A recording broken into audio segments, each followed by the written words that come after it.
d'où vient le nom du profil colonel Cariazine. Je vous ai raconté toute l'histoire de la révolution nicaraguayenne. Et j'ai chuté avec comment il y a eu la mort de l'Union soviétique et l'ordre mondial qui devenait unipolaire.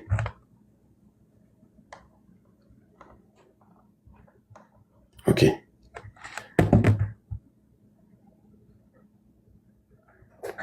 Donc, en gros, chers amis, si vous êtes africain et que vous pensez que ce qui se passe au Sahel est une histoire qui concerne les Sahéliens, sachez que vous êtes tout simplement ignorant.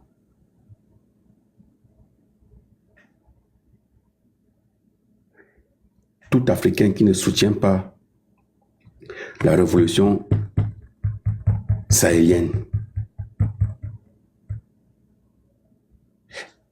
est tout simplement un Africain qui a choisi de rester à la maison et laisser les autres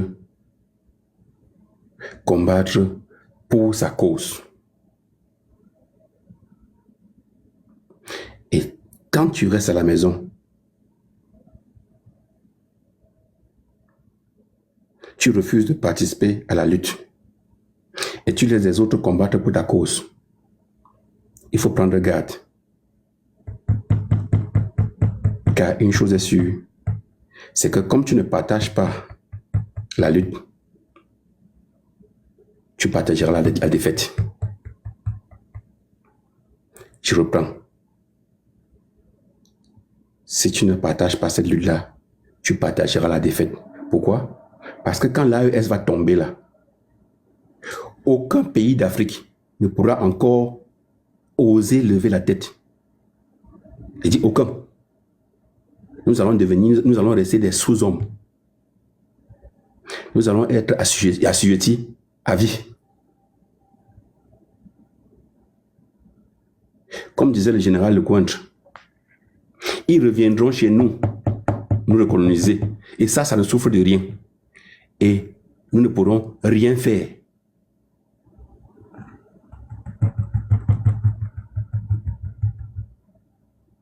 Il dit, nous ne ferons rien.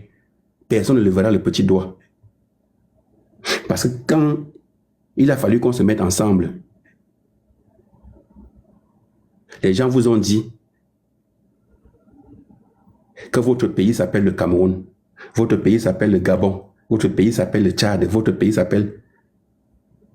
Et vous avez cru en ce mensonge. Et il n'y a pas de pays qui s'appelle Cameroun, Tchad, Gabon, tout ça. Ce sont des enclos coloniaux. Ce sont des enclos coloniaux tracés depuis la conférence de Berlin par les maîtres colons.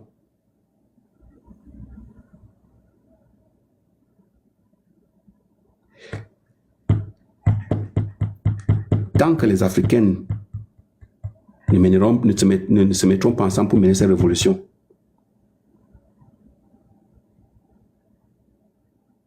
pour enfin avoir leur souveraineté, ils passeront leur vie sur terre à se masturber le cerveau, qui vivent dans des pays. Au Cameroun, ils appellent même leur pays le continent.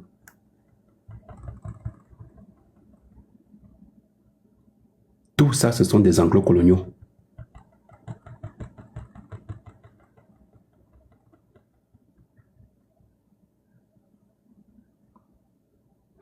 Et si vous voulez me prouver le contraire, dites-moi ce que vous avez déjà fait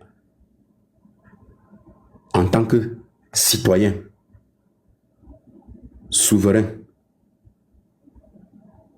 en tant que peuple souverain. Dites-moi Dites-moi ce que vous avez déjà fait dans vos pays qui prouve que vous avez le contrôle sur ce pays-là. Dites-moi, donnez-moi seulement le nom de quelque chose que vous avez déjà fait en tant que peuple dans l'un de ces soi-disant pays qui prouve que vous avez le contrôle sur ce pays.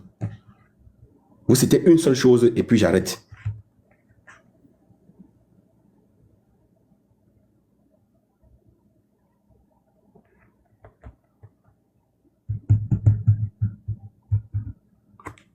Dans ce que les buveurs de Matango appellent continent, l'enclos colonial Cameroun, en 1960, avant même cela, en 1956, on avait choisi un premier ministre pour un Cameroun soi-disant autonome. 2 ans plus tard, on a envoyé Jean Ramadier renverser celui-là pour mettre un autre, André-Marie Bida, puis Ahidjo. Et 2 ans plus tard encore, on a cédé à la soi-disant indépendance avec ce pôle du Nord.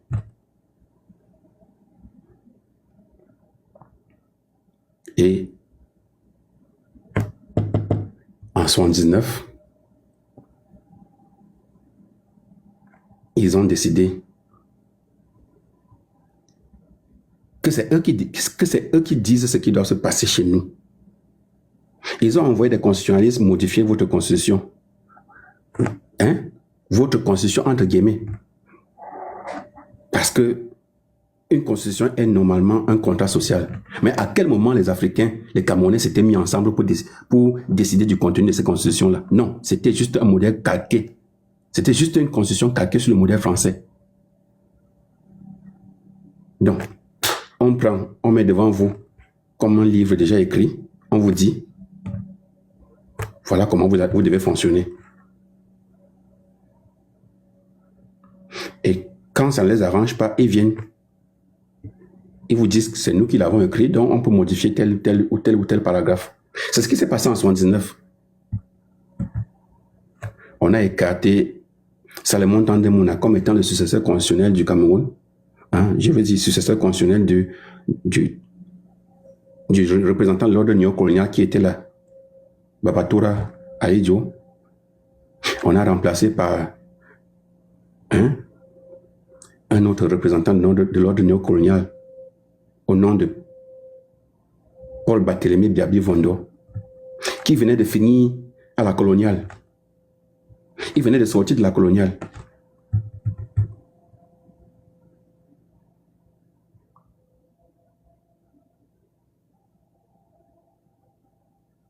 Et 3 ans plus tard, on disait à Babatoura que ton règne est terminé. Maintenant, tu dois passer le bâton à Barthélemy. Barthélemy a pris le bâton du commandement et en 90, comme je viens de vous lire là, donc quand il y a eu cette histoire où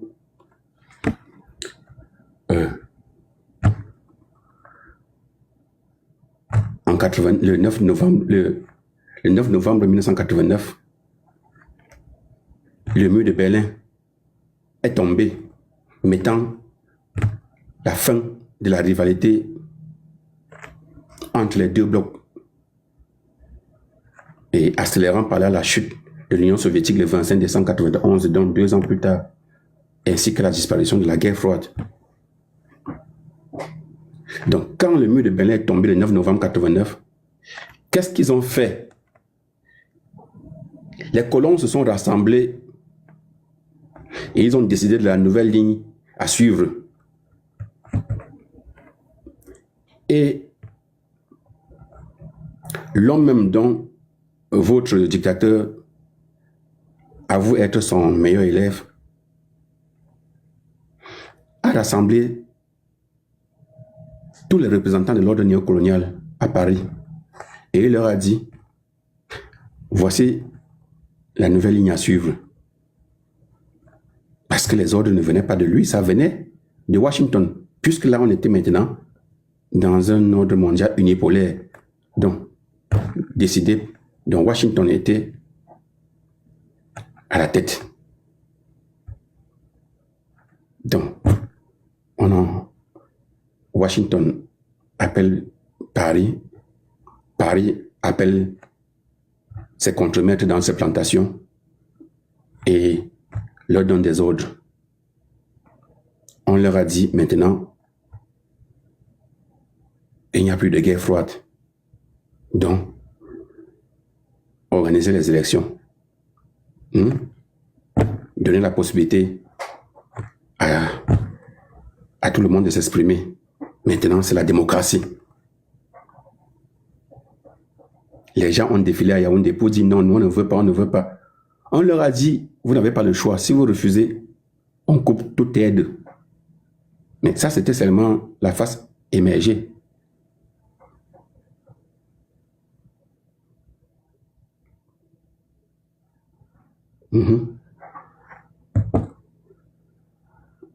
On s'est mis à réclamer la conférence nationale souveraine.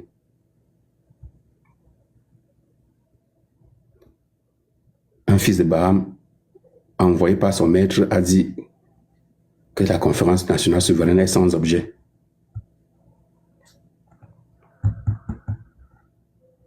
Nous sommes sortis, nous nous sommes battus dans les rues. Nous avons perdu plus de 400 de nos camarades, je dis bien 400, tombés sur le coup de feu de Barthélemy, des hommes de Barthélemy. Et il n'y a pas eu de conférence nationale souveraine. On a organisé un tour de passe-passe. On a réuni quelques gens, on a fait semblant d'être en train d'organiser quelque chose.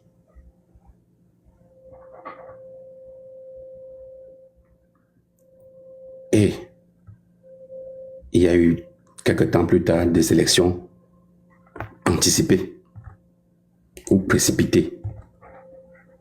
Malgré tout ça, le feignant a perdu.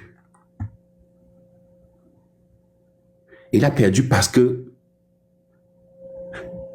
de 82 à 92, pendant les 10 ans qu'il était au règne, il n'y avait rien qu'il avait fait sur lequel il pouvait s'appuyer pour dire au peuple, élisez-moi, car je vais faire votre bien. Parce que ce peuple devait lui demander simplement, mais tu as été là pendant 10 ans, tout ce que tu as fait, c'est désolation. Tout ce qu'on a pu avoir, c'est la misère.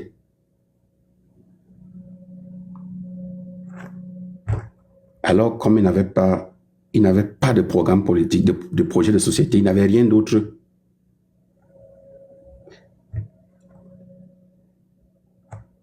Ces maîtres, les mêmes gens qui ont instauré cette soi-disant démocratie électorale,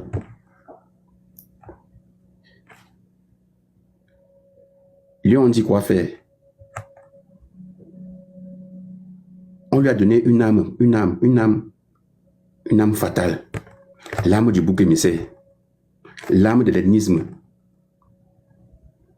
Il s'est mis à monter les Camerounais les uns contre les autres. À faire comprendre que c'était les Anglo-Bami qui voulaient renverser le pouvoir des Betty Boulot.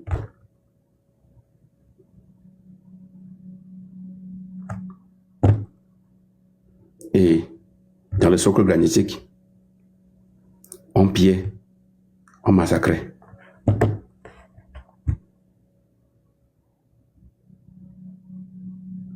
Peut-être qu'on vous l'enseigne pas ça bien, mais c'est ce qui s'est passé. On pillait, on chassait les gens. Ils ont maintenu. Ils se sont maintenus. Donc, une fois de plus, Les gens qui disent qu'ils sont souverains, qui sont dans leur pays, qui s'appelle Cameroun, n'ont rien fait pour montrer qu'ils pouvaient faire quelque chose en tant que peuple souverain. Ils n'ont pas pu faire quelque chose. Pourquoi? Parce qu'ils n'ont le contrôle sur rien. Parce qu'ils sont simplement dans un enclos colonial. Donc on vous dit organiser les élections, mais en même temps, on envoie des spécialistes de la mairie de Paris,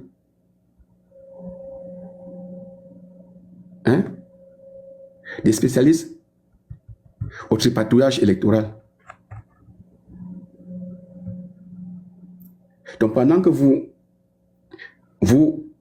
mettez à voter, à suivre les urnes, comme on a vu en 2025, vous vous couchez même sur les urnes pour empêcher qu'on les bourre.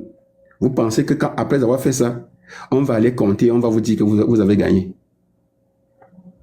Mais les mêmes gens qui ont demandé ça, ils ont envoyé des gens de la mairie de Paris avec des logiciels sophistiqués.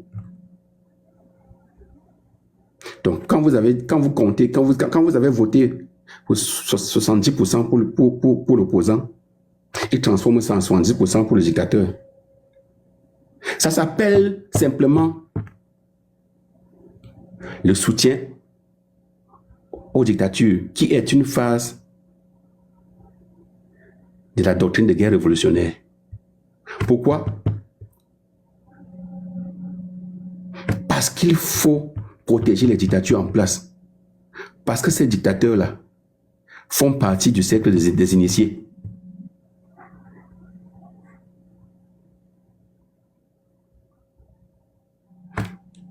Et de 92, si vous prenez à partir des élections, nous sommes en 2026. En 2008, ils ont pris encore cette soi-disant constitution. Ils ont mis par terre, ils ont pris le crayon, ils ont gommé la partie qui ne les intéressait pas, ils ont modifié. Vous êtes sortis en disant que nous sommes les citoyens de ce pays. C'est notre pays, c'est notre Cameroun. On vous a montré que vous n'êtes rien dans ce pays. Que vous n'êtes rien. On vous a écrasé. Avec l'aide de la métropole. On vous a écrasé. Et Barthélemy Biabi Vondo s'est maintenu près du sang. En 2018, vous êtes venu. Pareil. Vous avez eu un leader qui vous a mis à l'école du droit pendant 7 ans. En 2025, vous êtes venu. Pareil. On vous a montré que vous pouvez même tous aller vous asseoir au banc, apprendre le droit là. Réciter le code pénal, réciter le code machin, réciter la constitution. Ça, c'est pour vous. On n'a rien à cirer. Parce que vous ne pouvez rien décider. Pourquoi? Parce que ce n'est pas un pays, c'est un enclos colonial. Donc vous vivez dans un enclos. Vous êtes comme des ouvriers dans une plantation avec un contremaître. Vous mentez à vous-même. Vous êtes des ouvriers dans une plantation appelée Cameroun avec un contremaître appelé Paul Barthélemy Biabi Vondo. Mais vous mentez à vous-même, vous masturbez le cerveau.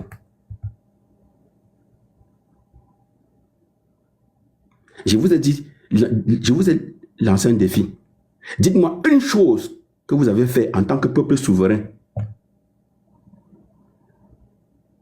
qui a été adopté, qu'on peut pointer le doigt et dire les Camerounais en tant que peuple souverain ont fait telle chose.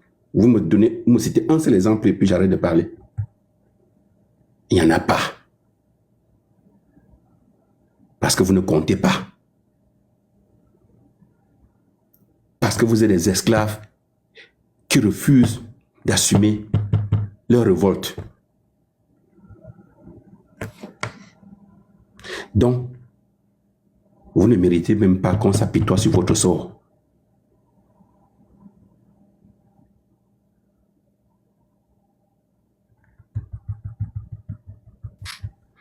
il n'y a qu'une seule voie. Il n'y a qu'une et une seule voie. Et tout le monde est passé par là. Tous ces gens qui nous piétinent, qui nous assujettissent, tous sont passés par là. Et les Français qui se passent pour les maîtres colons aujourd'hui sont passés par cette voie-là, par la révolution prolétarienne. Ils avaient renversé leur roi, ils avaient même coupé sa tête. Ils sont passés par là. Mais nous croyons que nous sommes différents, que nous allons faire, que nous pouvons brûler les étapes, faire les choses, que nous pouvons faire un miracle. Comment? Donc, comment on vous a dit que non, le monde a changé, il y a la démocratie maintenant, il y a le gouvernement du peuple par le peuple, il y a tout ce blablabla. Vous croyez et vous allez, et c'est dans ça que vous partez, vous renfermez.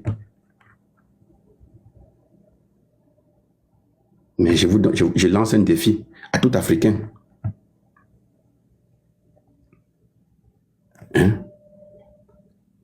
Toutes les plantations de la France en Afrique, là.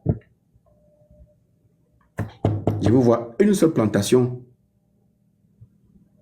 dans laquelle les ouvriers se sont exprimés démocratiquement et ont choisi eux-mêmes leur contremaître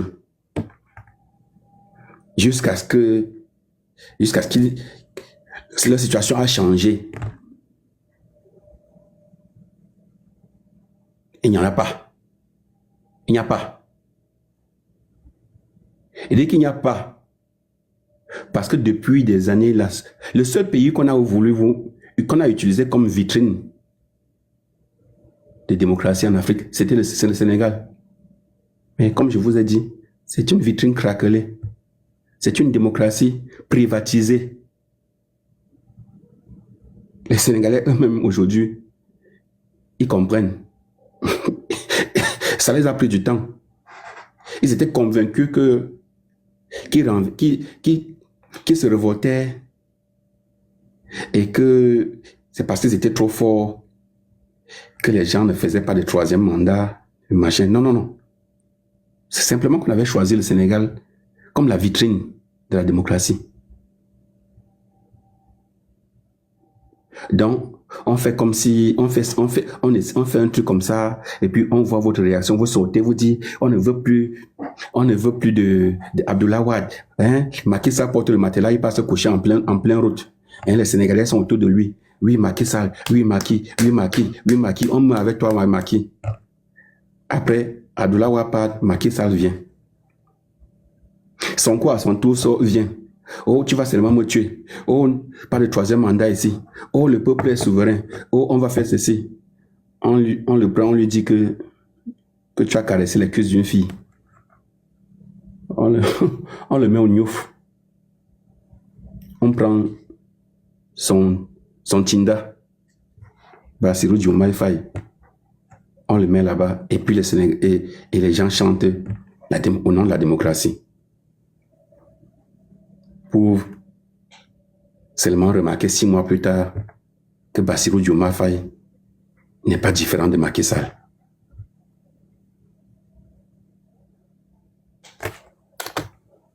Oui, c'est ça. C'est dans ça que les Africains vivent depuis. Et quand, au Sahel, des vaillants fils d'Afrique, comme celui qui est sur la photo là, nous montre le chemin. Le même chemin qui avait été tracé par nos indépendantistes, que ce soit les indépendantistes camerounais, congolais, burkinabés, maliens. Quand ils reviennent sur ce chemin-là et nous disent que c'est le seul chemin à emprunter, qu'est-ce qu'on fait? On se met à écouter les ennemis de l'Afrique. Vous savez c'est qui les ennemis de l'Afrique? Tous ceux qui viennent vous parler de démocratie.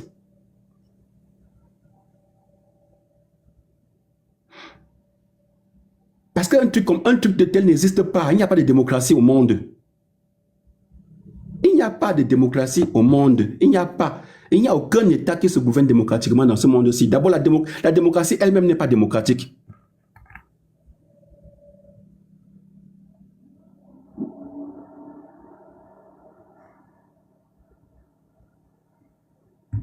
Bonjour, Chris.